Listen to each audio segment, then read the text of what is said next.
টানা তৃতীয়বারের মতো বিজেপিকে ক্ষমতায় আসার মঞ্চ তৈরি করে দিচ্ছে ভারতের নির্বাচন কমিশন। বিরোধী দলগুলো এই অভিযোগ করলে হয়তো দাবিটি তেমন আলোচনায় আসতো না, তবে এই অভিযোগ করেছেন খোদ ভারতের সাবেক প্রধান নির্বাচন কমিশনার। নির্বাচন শুরুর আগেই কমিশনকে নিয়ে বিজেপির হস্তক্ষেপ নিয়ে বাড়ে উৎকণ্ঠা। সরিয়ে দেয়া হয় প্রধান নির্বাচন কমিশনারকে, পরিবর্তন আনা হয় সিএসি নিয়োগের প্রক্রিয়ায়। বারবার সাম্প্রদায়িক বক্তব্যের মাধ্যমে সহিংসতা উস্কে দেওয়ার প্রমাণ মিললেও ব্যবস্থা নেওয়া হয়নি নরেন্দ্র মোদীর বিরুদ্ধে। অভিযোগের 4 দিন পর প্রধানমন্ত্রীর পরিবর্তে লোক দেখানোর নোটিশ পাঠানো হয়েছে বিজেপির বিরুদ্ধে। নির্বাচন শুরুর পর আলোচনায় আসে কম ভোটার উপস্থিতির বিষয়টি। চতুর্থ পর্ব ছাড়া বাকি সব পর্বেই ভোট গ্রহণের হার ছিল 2019-এর চেয়ে কম। প্রথম পর্বের ভোট গ্রহণের 11 দিন পর সংশোধিত ভোটার উপস্থিতির হার প্রকাশ করে নির্বাচন কমিশন। 4 পর্ব শেষে দেখা যায় সংশোধিত হারে যোগ হয়েছে 1 কোটির বেশি ভোটার। যদিও অরাজকতা তৈরির মতো অদ্ভুত যুক্তিতে প্রকাশ করা হচ্ছে না কোন আসনের মোট ভোটার সংখ্যা ও মোট ভোটদানকারী ব্যক্তির সংখ্যা। এতে গ্রহণযোগ্যতা হারাচ্ছে নির্বাচন কমিশন।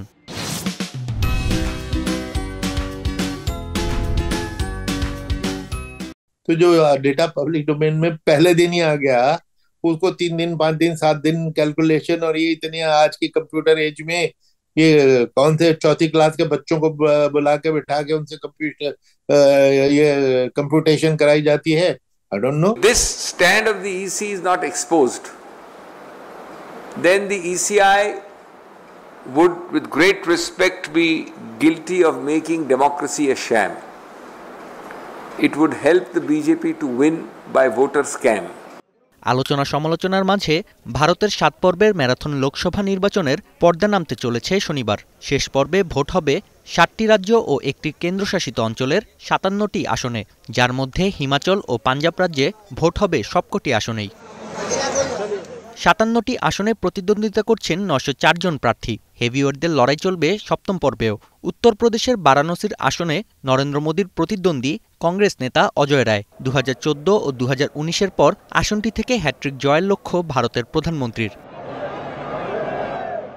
পশ্চিমবঙ্গের ডায়মন্ড হারবার আসন থেকে লড়ছেন মুখ্যমন্ত্রী মমতা বন্দ্যোপাধ্যায়ের ভাইয়ের ছেলে অভিষেক বন্দ্যোপাধ্যায়। 2019 সালে 3,20,000 ভোটের ব্যবধানে বিজেপি প্রার্থীকে পরাজয়ের স্বাদ দিয়েছিলেন অভিষেক। এবার অভিষেকের প্রধান প্রতিপক্ষ কমিউনিস্ট পার্টি ও বিজেপির 2 প্রার্থী।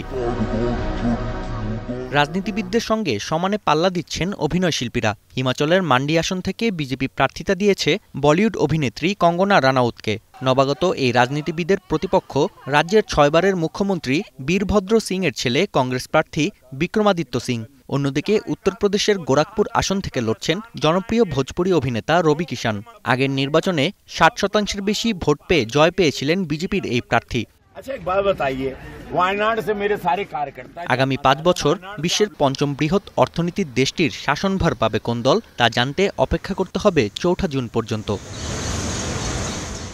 নাফি আরমান মনন, এখন বিশ্ব।